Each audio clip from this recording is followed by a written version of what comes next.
Yo aprecio mucho en esta mañana a la vicepresidenta de contenidos digitales para locales de Univisión, a la colega Hilda García Villa, que tome la llamada de este reportero. Hilda, gusto en saludarte, ¿cómo estás? Hola, ¿qué tal, Teodoro? ¿Cómo estás? Buenos días, ¿cómo están todos? Pues bien, acá padeciendo de la eterna primavera, pero tú estás basada en Miami, así que no cantas más las rancheras, querida Hilda. ¿Cómo Así es, percibes el bueno, ambiente en esta larga jornada que será la elección norteamericana, Hilda? bueno, pues yo creo que lo que prevalece es una gran ansiedad, ¿no?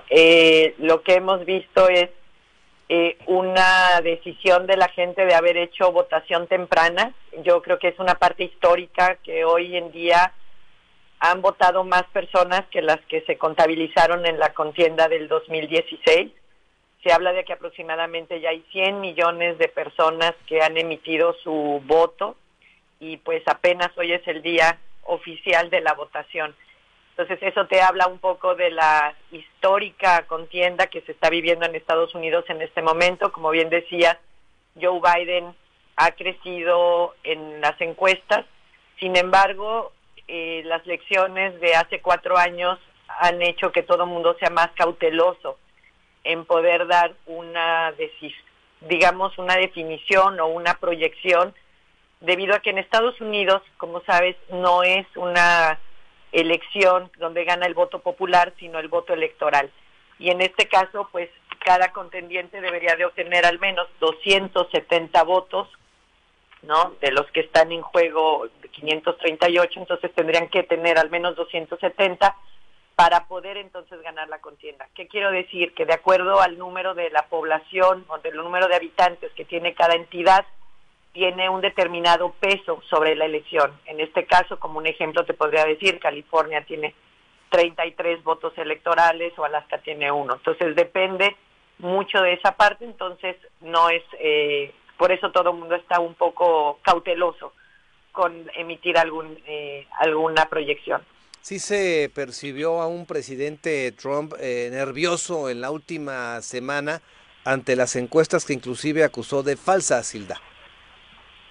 Bueno, sí, y de hecho, desde ayer no nada más ha estado hablando de las encuestas, sino incluso el Partido Republicano ha estado solicitando a la Corte Suprema que haya son 127,000 votos en el condado de Harris, en Houston, de alta población latina incluso, ha pedido que no se contabilicen esos votos. Entonces, la Suprema Corte rechazó esta propuesta, y bueno, entonces ya se empieza a hablar de alguna manera de empezar a invalidar algunos de los números que están saliendo o de los, los números de votantes, ¿no?, que se están registrando en varias ciudades. Bien, recordamos, y leía yo algunas notas, que Barack Obama, cuando logró el triunfo, bueno, fueron, por ejemplo, los estados de Wisconsin, Carolina del Norte, Arizona, Florida, por supuesto, quienes por su número tan alto de votos significativos le dieron el triunfo, y esto lo revirtió Donald Trump. Hoy las encuestas marcan a Joe Biden arriba en estos estados, Hilda.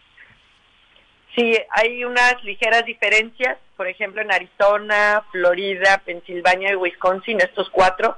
De hecho, las contiendas están, bueno, impresionantes, las inversiones que se han hecho y las campañas que se han hecho en estos lugares, porque pues una diferencia de puntos es la que puede marcar la diferencia en la contienda electoral. Como tú bien dices, en el 2016 Trump había revertido esto, pero la diferencia no era mucha, incluso quedaban en algunos lugares 49 Trump, 47-8 Clinton, ¿no? Es decir, no era mucha la diferencia, y por eso es tan decisivo cualquier voto que contabilice en este momento para esta elección. Bien, y esta difícil forma de elección indirecta, que también es muy complicada para nosotros entender, lo que los electores eligen son delegados que votan. Esa es la gran diferencia, Hilda. Sí, se vota con los delegados y luego estos delegados son los que emiten toda la votación. Entonces, esa es una manera diferente que tenemos frente a México, y lo que creo que es más importante hoy en día es ver qué es lo que está en juego también en esta contienda. ¿Por qué es tan histórica? Hemos hablado, pues prácticamente la pandemia ha dejado una situación muy particular en todo el mundo, pero en Estados Unidos, el país líder, pues tiene 230,000 muertos, ¿no? Por la pandemia, la economía, como saben, ha causado desempleo, ha causado que la gente se esté enlistando en las filas de desempleo y de los seguros de desempleo. El tema de la justicia racial también está implicada en esto, la muerte de George Floyd, como digamos, en el marco de la pandemia que generó todas las protestas raciales hace unos meses, es también un factor importante que podría hacer que los votantes cambiaran su opinión sobre la manera como se han manejado estos temas. Y el último, pues, es el de la elección de la Corte Suprema. Murió la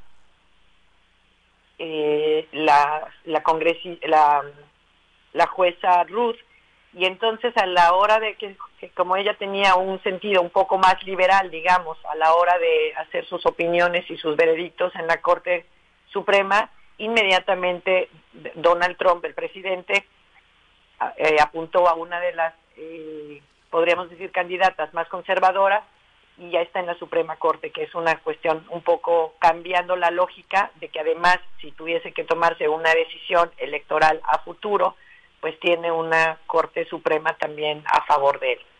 Bien, llama la atención también la serie de protecciones que se están dando, lógico, en la Casa Blanca, pero a muchos negocios y en muchas partes de Estados Unidos. Hay temor de vandalismo, hay temor de una reacción ante el posible triunfo de Donald Trump, Hilda.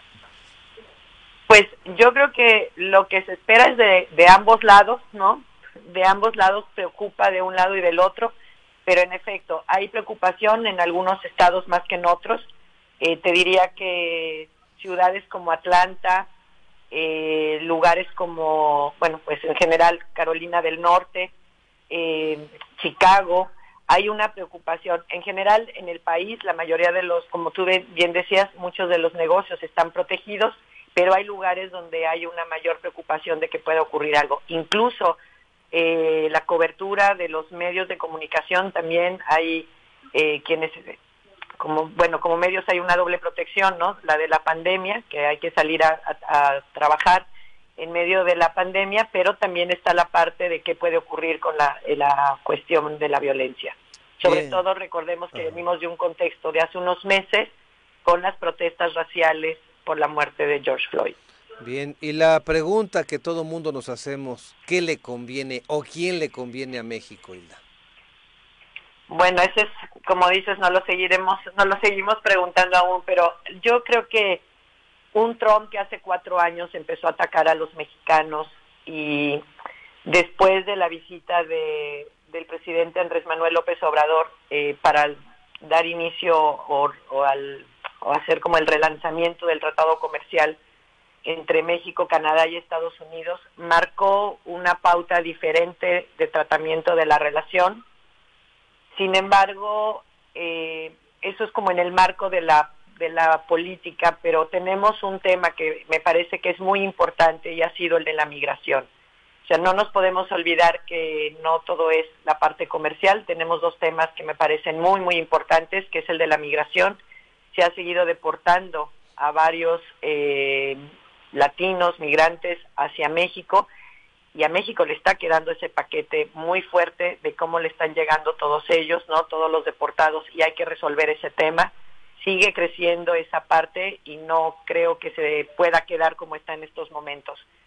La otra parte, pues, es la cuestión del COVID. Ambos países tienen que resolver el tema de la pandemia, tienen números grandes, ¿no?, en cuanto a los contagios, y tenemos una frontera, pues una de las fronteras más grandes, donde cruzan precisamente toda la parte de comercio, pero las personas que viven incluso en un lado de la frontera y trabajan en el otro.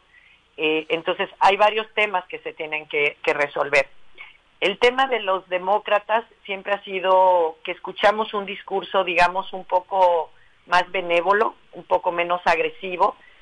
Sin embargo, la política también de los demócratas hay que entender que hay una protección hacia la parte de los sindicatos, hacia la parte de los trabajadores, y en ocasiones Estas cuestiones también ponen algunos, digamos, mecanismos de los tratados comerciales con algunas situaciones especiales. Entonces, por ahora pareciera que la relación que ha ido manejando Andrés Manuel con Donald Trump ha ido funcionando. Sin embargo, sí creo que está más en la cuestión de las declaraciones, porque hay temas que siguen creciendo y que no se han logrado resolver. Bien, y por último, Hilda, porque no se puede soslayar el discurso agresivo en contra de varios integrantes de la prensa norteamericana por parte del presidente Donald Trump. Bueno, definitivamente creo que desde la elección anterior Donald Trump ha estado acusando a la prensa, pues prácticamente está de comunista. Es muy agresivo el tono con la prensa y lo que ha generado esto es también desalentar, ¿no?, lo que se dice en la prensa, porque cuando se le hace, digamos, alguna cobertura, lo que él hace o dice, pues prefiere que no se diga nada o que no se sepa cómo es. Pero esto ha desalentado mucho a los, digamos, a las audiencias, incluso a ver muchos de los medios de comunicación. Los seguidores de Donald Trump, incluso cuando ven a algún trabajador de la prensa, lo han atacado precisamente porque consideran que no se está cumpliendo con el trabajo editorial o con el trabajo periodístico como debe ser. Bien, ¿hay una hora aproximada en donde se cante el triunfo?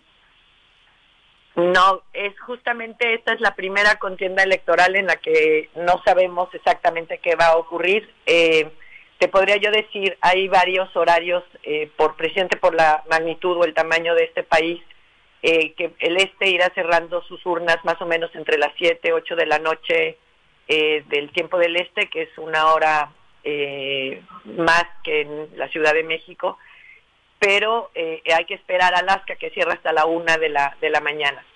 Y dependiendo lo abrumador o no que haya en la contienda electoral, pues si es abrumador, que gane uno o el otro, se sabrá pronto. Si no lo es y hay contiendas que estén muy cerradas, hay quien vaticina que esto se podría llevar días o hasta semanas. Estoy viendo aquí la página de Univisión, de la que eres responsable en áreas digitales para, llamas tú internos, ¿verdad? O sea, la parte interna. Cada mercado local, exacto. Pero traen ustedes aquí una gráfica sensacional, 0-0, 270 para ganar, y ustedes llevarán el conteo por cada colegio electoral, Hilda. Así es, y creo que lo más importante ahí mencionar es que tanto Reuters como AP son los que van a tener como agencias de noticias, que es importante mencionárselo a la audiencia. Estas dos agencias de noticias son los que van a recibir la información y son los dos que van a nutrir a todos los medios de comunicación, porque la idea es evitar pues que alguien declare triunfos que no son o que haya, como ustedes saben, hoy en día está muy de moda este tema de las noticias que no son ciertas, ¿no?, las llamadas fake news, que es parte de la campaña que ha habido acusando a los medios de comunicación por parte de Donald Trump.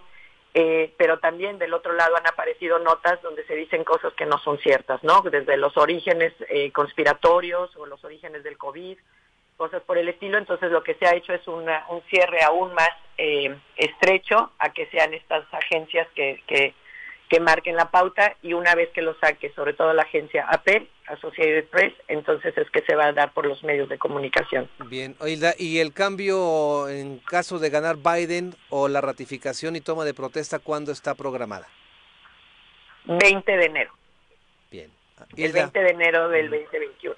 Muchísimas gracias por tomar la llamada, y si lo permites, pues hacemos una charla mañana, ¿no? Sé que estarás muy cansada, pero bien vale la pena después de los resultados conocer el punto de vista de una periodista mexicana radicada en Miami.